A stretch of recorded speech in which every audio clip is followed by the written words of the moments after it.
A'udzubillahi minasyaitonirrajim. Bismillahirrahmanirrahim. Assalamualaikum warahmatullahi wabarakatuh. Kembali lagi bersama Mang Sokir di channel Sampul Hitam. Dan untuk cerita kali ini, Mang Sokir akan menceritakan sebuah kisah yang berjudul Weton Santet 3 Generasi. Cerita ini ditulis oleh Uwamia. Dan bagi teman-teman yang ingin membacanya secara langsung, teman-teman bisa langsung kunjungi link yang saya sudah sertakan, ada di deskripsi. Dan tak usah berlama-lama, mari kita ke ceritanya. Selamat mendengarkan. Tak terasa, telah sepekan Yayu bekerja di kediaman itu. Ia melihat sendiri kondisi Leherian yang kian memburuk. Kepada dokter pribadi, Leherian mengatakan bahwa seluruh tubuhnya seperti ditusuk-tusuk jarum. Namun dokter tak menemukan apa-apa, kecuali tekanan darah yang menurun dan denyut jantung melemah. Yayu mengerti, tak lama lagi ajal akan menjemput Leherian Santoso. Artinya Waluyo bakal menang dan Yayu akan dibunuh guna melenyapkan saksi kunci. Yayu merasa sedih.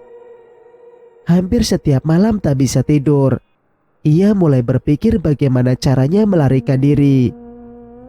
Namun tembok yang melingkari kediaman Santoso teramat menculang untuk dipanjat. Yayu keliru. Ia tak sadar bahwa ada bahaya lain yang sudah lama mengintainya. Hal yang dianggap sepele tapi nantinya berakibat fatal. Sesuatu yang pernah diambilnya dari kamar Nyi Ratni.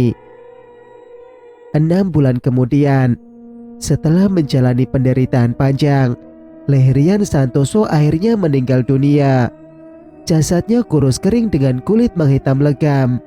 Bagaimana ciri yang khas pada korban santet? Tak banyak keluarga yang datang, sebab keluarga inti saja sudah musnah. Tersisa hanya para sepupu dari Leherian Santoso. Yang mengherankan, tidak ditemukan surat wasiat tentang siapa yang berhak meneruskan BUMS milik Ti Santoso. Pak Waluyo kuat bertahan. Tiap harinya ia menjajal kantor utama. Sewaktu Leherian Santoso masih hidup, Waluyo memang sering ke situ, dan kini semakin intens. Seolah kantor itu jadi miliknya. Tentu saja ini memicu kecemburuan dari salah satu sepupu Leherian Santoso yang bernama Tan Robert. Maka dari sini bisa dilihat keluarga besar mereka berdarah Tionghoa. Tan Robert masih menghargai posisi Waluyo. Oleh karena itu, ia menempuh cara baik-baik agar Waluyo sadar diri dan menyerahkan BUMS ke tangan keluarga Tan Robert. Waluyo malu besar. Ia seolah jatuh ke titik paling rendah dalam hidupnya. Mau tidak mau, diserahkan juga BUMS tersebut ke tangan Tan Robert. Akan tetapi, bukan Waluyo namanya jika tidak memainkan cara mistis. Santet 3 generasi kembali memakan banyak korban. Kali ini tentunya adalah keluarga Tan Robert. Semua menjadi lebih mudah karena Yayu masih bekerja di bekas kediaman Santoso, yang notabene kini dihuni oleh keluarga Tan Robert. Melalui Yayu, benda-benda perdukunan dengan mudah ditempatkan. Dari sini, satu persatu diurai. "Yayu!" terdengar Pak Tan Robert memanggil dari ujung tangga paling atas. Yayu meninggalkan aktivitas mengelap furnitur. Tergesa-gesa ia menapaki anak tangga. "Kamu sudah berapa lama kerja di rumah ini?" sambut Pak Tan Robert. Yayu menundukkan pandangan. "1 tahun lebih, Tuan." "Rawat orang sakit bisa kan?" Ia menatap penuh harap. Yayu langsung mengangguk. "Istri saya sudah 3 hari sakit. Demam tinggi. Tidak mau sendirian di kamar. Tolong kamu temani. Ikuti saja maunya." Imbuhnya Yayu segera masuk ke kamar yang dulunya merupakan kamar Bu Santoso. Sementara Pak Tan Robert, ia berangkat ke kantor utama. Di atas ranjang mewah, Nyonya Tan menggigil diselimuti kain tebal. Yayu menatap dalam-dalam. Agaknya ini baru awalnya saja, sebab wanita ini akan menjadi yang pertama sekaligus peringatan bagi keluarga Tan Robert. Duduk di dekat ranjang, sementara Nyonya Tan demamnya mulai turun. Yayu pun mengantuk. Ia berusaha sopan untuk tidak menguap. Namun dikala Yayu sekilas menatap wajah Nyonya Tan, wanita itu sudah membuka matanya. Langsung lenyap kantuk yang mendera Yayu. "Nyonya, Anda sudah mendingan? Mau saya buatkan teh atau sup atau apa?" Nyonya Tan tidak menjawab. Menit berselang ia kembali menggigil. Kali ini dengan sepasang matanya melotot dan badan berangsur kaku. Buku-buku jari dan bibirnya memutih. Yayu menelpon kepala pelayan langsung dari kamar itu. Namun baru saja meletakkan gagang telepon, ia dihadapkan pada sebuah penampakan. Arwah Bu Santoso berbaring di sebelah Nyonya Tan. Ia tersenyum menyeringai. Wajahnya demikian pucat, demikian menakutkan. Yayu bingung harus meladeni siapa. Nyonya Tan yang menggigil parah, atau arwah Bu Santoso yang tak tahu apa maunya. Makin lama menatap arwah Bu Santoso, Yayu makin tak kuat. Ia oleng di tempatnya berdiri, lalu ambruk setelahnya. Ini lucu, padahal Yayulah yang selama ini menyeludupkan benda-benda mistik ke rumah itu. Malah ia pula terkena akibatnya. Keesokan hari saat Yayu siuman, yang pertama ia dengar adalah suara keributan banyak orang. Lalu ia melihat hilir mudik krans bunga yang dibawa. "Nyonya meninggal," ucap kepala pelayan menarik lengan Yayu untuk ikutan membantu. Yayu masih syok, sebab santet ini jauh lebih cepat reaksinya dibanding saat menyantet keluarga Santoso dulu. Rasanya baru sekali ini Nyonya tak sakit selamat menyantet keluarga Santoso dulu. Rasanya baru sekali ini Nyonya Tan sakit selama tinggal di rumah Santoso. Tapi langsung meninggal saja, padahal tidak mengidap penyakit berat. Di tengah keramaian pelayat, Yayu melihat kehadiran Pak Waluyo. Ia nampak tenang dengan satu tangannya tenggelam ke saku celana. Lalu saat mata tertuju pada Yayu, ia menyiratkan terima kasih seraya mengoda agar mereka bicara. "Gaji kamu dah saya titipkan ke Bi Zainab sebanyak 200 juta. Ibumu sedang membangun rumah juga membuka usaha." Yayu bergeming, bukannya gembira. Ia malah ditimbun rasa bersalah, sebab dia bertanggung jawab atas lenyapnya nyawa para rival Waluyo. Robetan punya 2 anak, Riantan dan Taniatan. Keduanya sama-sama masih kuliah. Suatu malam, manakala hujan turun sangat lebat, rumah itu nampak lengang. Semua sudah pada nyaman di kamar masing-masing. Jam hampir menyentuh angka 11. Meski demikian, Yayu adalah satu-satunya yang masih berjibaku di dapur. Belanjaan bulanan berserakan di lantai dan harus ditata rapi ke dalam kulkas. Menit berselang, nampak Riantan terburu-buru memasuki dapur. Yayu tak begitu memperdulikannya. Aktivitas Yayu harus selesai malam itu, karena beberapa jenis makanan sudah harus beku besok pagi.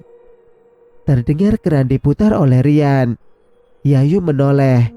Dilihatnya anak majikannya itu sedang mencuci peralatan makanan yang baru saja dibawa dari kamarnya. "Waduh Den, biar saya aja yang cuci dan ke kamar saja." Yayu merasa tidak enak. Riantan tetap mencuci. Setelah selesai, ia menghampiri Yayu dalam posisi berdiri. Ia menatap Galau pada Yayu yang masih berjongkok di depan kulkas.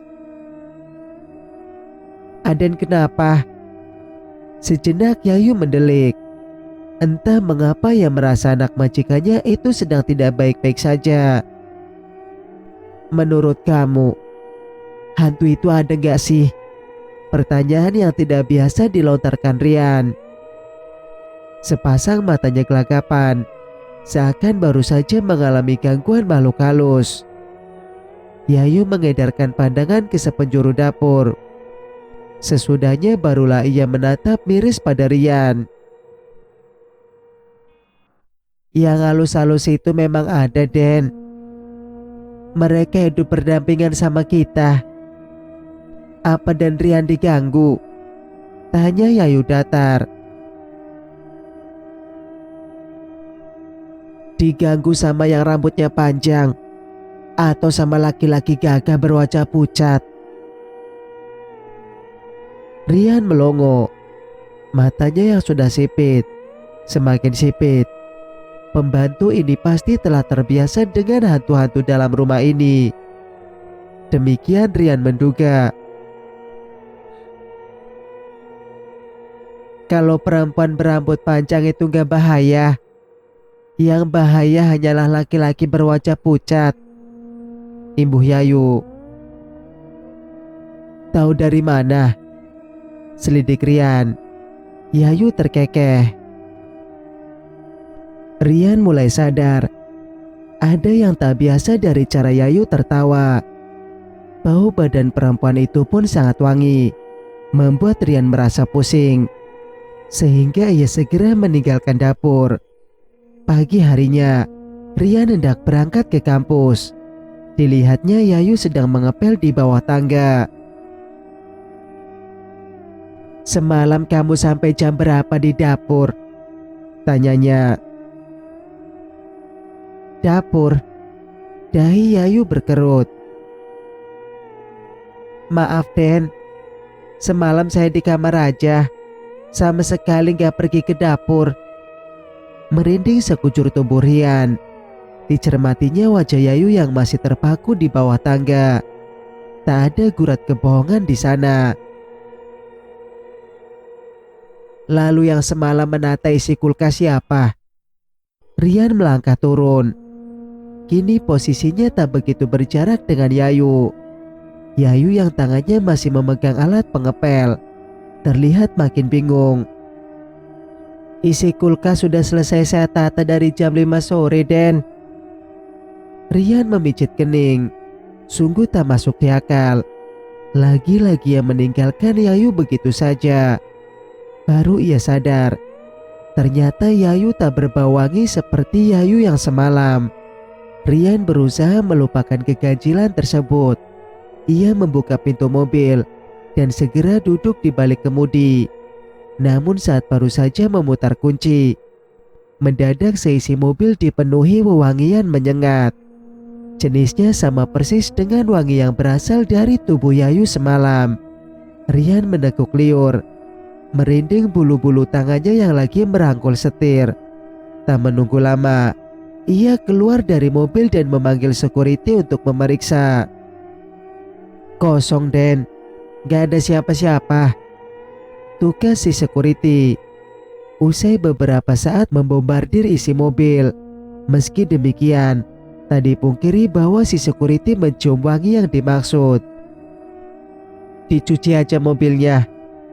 Saya mending pakai mobil lain." Tugas Rian lantas bergerak menuju salah satu mobil yang terparkir di halaman. Lengang dari jendela lantai 2, Yayu tersenyum menyeringai. Begitu seram, begitu menakutkan. Entah rencana apa yang tengah ia jalankan. Beberapa hari kemudian, Yayu memergoki kepala pelayan dan tak niatan sedang berbisik-bisik. Dari mimik yang terpancar, sepertinya mereka membicarakan sesuatu hal yang seram. Mereka terkejut bukan main kala Yayu datang, seakan melihat hantu. Keduanya lari kocar-kacir. Yayu menggeleng lemah. Ia masih memperhatikan sampai akhirnya sebuah tangan menepuk pundaknya. Ia berbalik dan seketika membungkuk hormat pada sosok tersebut. "Ke ruangan saya sekarang." Sosok tersebut berlalu pergi dan Yayu langsung mengikutinya dari belakang. Duduk di atas kursi mewah, Yayu merasa bokongnya tak nyaman. Apa yang hendak dibicarakan Robetan membuatnya sulit bernapas. "Sudah lama saya ingin bicara sama kamu. Entah kenapa selalu saja lupa. Seperti dibuat lupa." Robetan menelan saliva. Yayu mengernyit heran. Ia terus menanti hingga pria itu kembali bicara. "Yayu, kamu ingatkan sewaktu istri saya meninggal.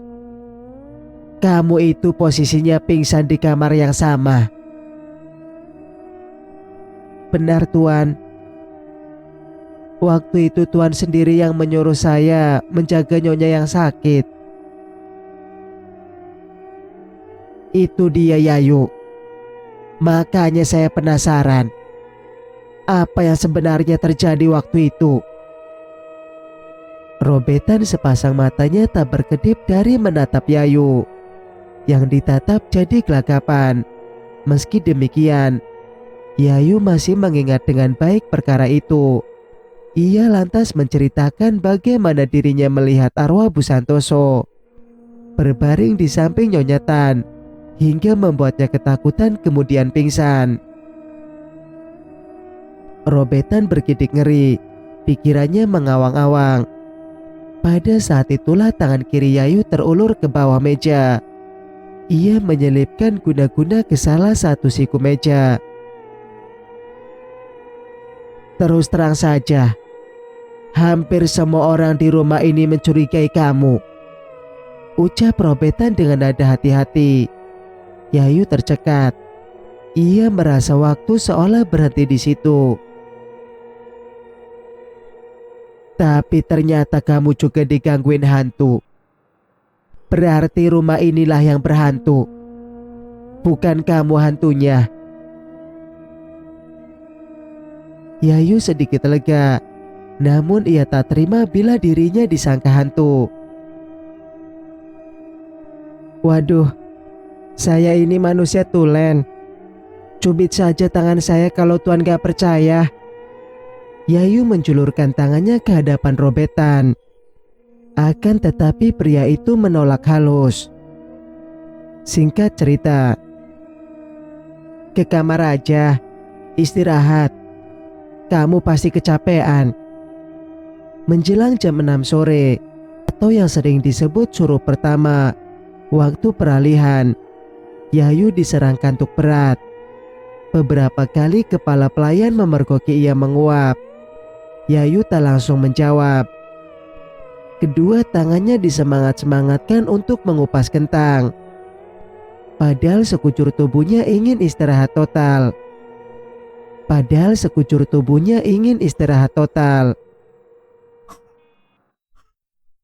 Kata orang tua, gak baik tidur di waktu surup. Apalagi ini surup pertama, gumam Yayu. Kepala pelayan tersenyum datar. "Sudahlah, jangan terlalu percaya tahayul yuk. Kita ini hidup di kota bukan di desa." Yayu terkekeh ngantuk. "Iya, tapi aku masih bisa kok. Kelar ngehidangin makan malam barulah aku istirahat." Tepat jam 8 malam, 3 orang pelayan termasuk Yayu sudah selesai menghidangkan makanan. Itu bukanlah akhir, sebab mereka masih harus berdiri sopan di dekat meja makan, mengawasi tiap anggota keluarga Tan menyantap makanan. Kalau ada yang perlu dibantu, mereka harus siap. Yayu membantu menuangkan jus apel ke gelas Rian dan Tania. Sementara kepala pelayan sesekali ditanya Robert tentang bumbu apa saja yang dipakai ke dalam masakan. Kehidupan orang kaya memang seribet ini. Yayu membuang napas halus. Terus terang ia mulai muak berada di kediaman ini. Entah berapa lama lagi Waluyo menariknya keluar. Yang jelas, masih ada 3 orang lagi target mereka selanjutnya. Selesai makan malam, semua peralatan kotor dicuci bersama. Kepala pelayan berulang kali menyuruh Yayu pergi istirahat. Namun perempuan itu kuat bertahan. Setelah semua pekerjaan beres, barulah Yayu langsung menuju kamarnya. Terlebih dahulu ia mandi, kemudian tidur dengan nyaman. Pulas, Yayu amat pulas. Tentu saja ia tak sadar manakala sebuah sosok menerobos masuk ke dalam kamarnya. Menatapnya penuh damba, tapi juga cemburu. Surup kedua merupakan waktu di mana bulan mulai turun dari posisi tertinggi yang dicapainya di cakrawala malam. Di peralihan itulah energi makhluk gaib meningkat drastis hingga mereka mampu menyentuh manusia, bahkan menggerakkan suatu benda. Benda-benda di dalam kamar mandi Yayu terdengar bergerak-gerak. Mulainya tidak mengusik tidur pulas perempuan itu, akan tetapi lama-kelamaan ia terbangun juga. Apa itu? Celotehnya tak senang. Yayu bangkit dari ranjang, melangkah malas-malasan kemudian membuka pintu kamar mandi. Betapa terkejutnya didapati Kajiman dalam rupa manusia berdiri membelakangi Yayu. Reswara, kamu ngapain masuk kamar cewek? Sentak Yayu yang disentakkan membalikkan tubuh. Yayu menganga kagum. Energi surup membuat Kajiman sangat sempurna dalam wujud manusianya. Tegap, tampan sampai wajah pucat itu berkilauan. Yayu berusaha berpikir waras.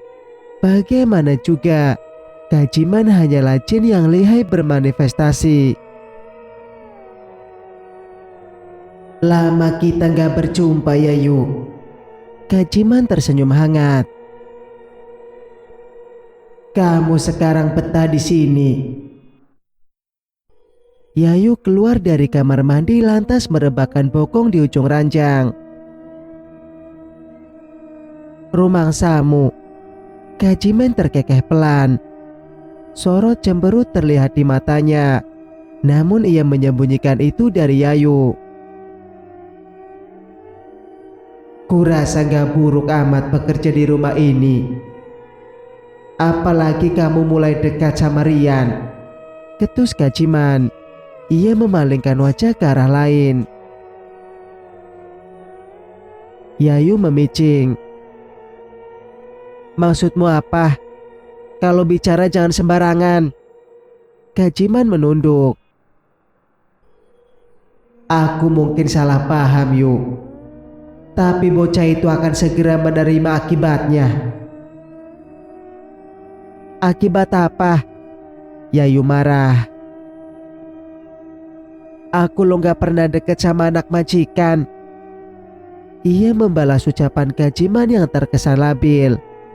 Tapi ingon peliharaan Waluyo itu buru-buru menghilang.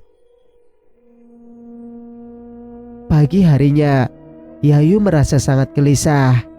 Gelisah ini adalah segelisah-gelisahnya yang pernah ia rasakan.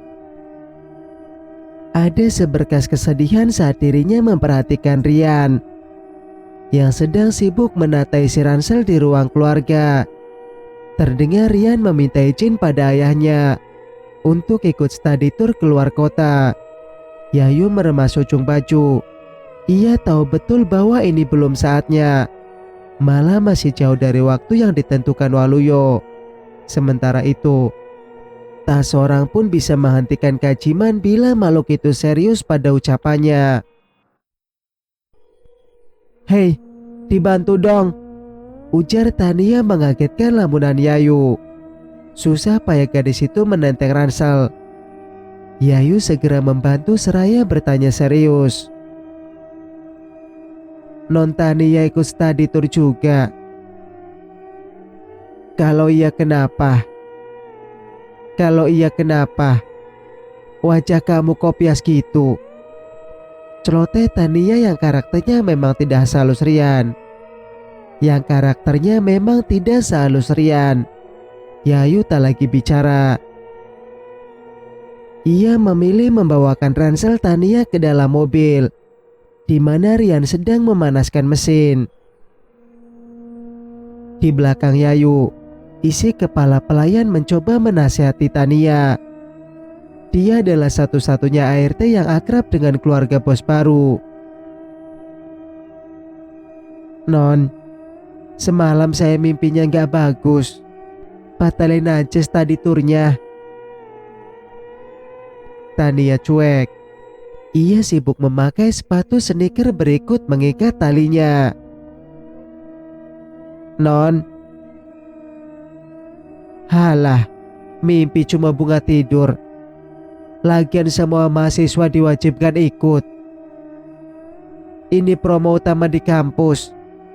Ketus Tania sebal. Si kepala pelayan hanya menatap risau. Bukan tanpa alasan. Masih membekas bagaimana dulunya anak-anak lahirian Santoso meninggal tak wajar. Ada yang kecelakaan mobil. Ada pula yang bunuh diri. Mungkin saja takdir tiap keluarga berbeda. Namun entah mengapa, firasat buruk tiba-tiba muncul begitu saja. 5 kendaraan Damri beriringan keluar dari kampus Pelita Harapan. Tiap Damri dipasangi spanduk bertuliskan Study Tour Budaya Kampus Pelita Harapan. Rian dan Tania rupanya terlambat. Ini gara-gara Tania yang sempat meminta Rian agar singgah berbelanja keperluan tur di minimarket. Akibatnya saat tiba di kampus, rombongan sudah berangkat, menyisakan 2 panitia yang sibuk memberesi meja. Saat Rian dan Tania menghampiri, mereka menolak mengikut sertakan kakak beradik tersebut. Rian melotot melihat name tag peserta miliknya dan Tania berada di atas meja panitia. Maaf sekali, kalian sudah terlambat. Name tag ini tidak berlaku lagi. Tapi kalian masih bisa ikut tahun depan. Tahun depan? Protes Rian. Tahun depan waktunya turun KKN. Dan study tour ini adalah syarat utama. Kedua panitia menghentikan aktivitas mereka. Mulai mempertimbangkan pengakuan Rian. Salah satunya menatap ke arah gerbang kampus di mana semua Damri telah pergi. Tania mengambil alih situasi. Ia tahu caranya membuat perkara jadi mudah. Dikeluarkan segepok uang warna merah, lalu diletakkan ke atas meja. Jangan ragu, kami bawa mobil jadi bisa nyusul rombongan. Berikan name tag itu, pintanya. Sejenak berpikir, salah satu panitia lalu berbisik ke panitia satunya. Setelah keduanya tanpa sepakat barulah name tag diberikan pada Rian dan Tania. Keduanya segera menuju mobil lantas berangkat. Di belakang mereka salah satu panitia yang sedari tadi pasif mencolek pinggang temannya. Leh, kamu nyium gak aroma bau busuk dari kakak beradik itu? Kayak bau bangke gitu. Panitia bernama Ale mengedikan bahu. Enggak ding, kali aja hidung kamu mampet. Study tour hanya diadakan sekali setahun. Kali ini bertemakan budaya yang mana mereka berkunjung ke Jawa Timur. Rian dan Tania memakai mobil sport. Tentu tidak sukar mengejar ketertinggalan. Mereka bernapas lega manakala mobil mereka sudah mengekor di belakang deretan Damri. Rian akhirnya bisa bicara. Tapi apa yang kini dibicarakan sedikit di luar konteks tur. Cek, kamu ngerasa aneh gak sama Yayu? Pembantu yang gak jelas asal-usulnya itu. Tania menatap lurus ke depan. Ada pendapat yang sama tersorot dari matanya. Iya, dia itu sering hilang muncul. Terkadang malah ada dua Yayu di tempat yang berbeda. Kepala pelayan sering mendengar dia mengidung di tengah malam. Ih, Tania menggigil ngeri. Aku sendiri pernah lihat dia tengah malam banget, masih mutar-mutar dalam rumah. Aneh, tambah Tania. Rian menggeleng bingung. Ia menstabilkan kecepatan dan menurunkan suhu AC. Masih terus mendengarkan celoteh Tania. Ia lantas memikir hal yang pernah diucapkan Yayu mengenai dua hantu di rumah itu, yang mana satunya perempuan berambut panjang dan satunya lagi pria gagah berwajah pucat. Rian memang sering melihat penampakan hantu berambut panjang, tapi hantu tampan berwajah pucat, Yayu pasti hanya mengarang cerita. Riantan tertawa geli di balik kemudi. Lampu merah tiba-tiba menyala. Rombongan Damri sudah duluan berhenti di depan sana. Rian menginjak rem dan segera menepikan mobil. Penjajah koran, penjual tisu dan pedagang kerupuk mulai menawarkan dagangan mereka. Tania menurunkan kaca. Ia ingin membeli tisu. Saat mengulurkan uang ke penjual tisu, Tania melihat seorang kakek pengrajin bambu sedang menganyam ambung di dekat trotoar. Mata mereka tak sengaja saling kontak. Pada saat itulah sang kakek meneriaki Tania sembari satu tangannya membuat gestur menyuruh pulang.